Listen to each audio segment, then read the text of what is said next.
Several Meghalaya TMC party workers were allegedly attacked by NPP workers at Charbatrapara booth in Phulbari Assembly constituency of West Garo Hills late Tuesday night. According to reports, the alleged attack took place at around 10:30 p.m. when NPP workers vandalized the premises where Meghalaya TMC was conducting a meeting, following which Nazrul Haq was injured. Party workers have rushed him to the nearby Phulbari CHC hospital.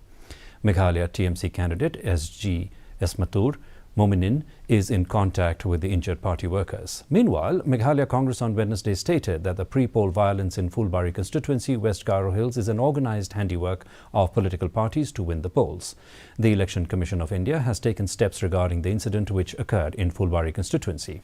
The Commission has deployed the SDO, the SDPO, along with BDOs to monitor the situation.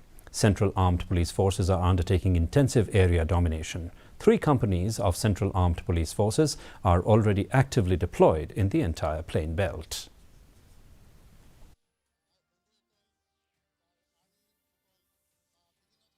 These injured people were taken to Phulbari CSC for necessary treatment. This is really very shocking that without any permission this procession was led and this unfortunate incident has happened.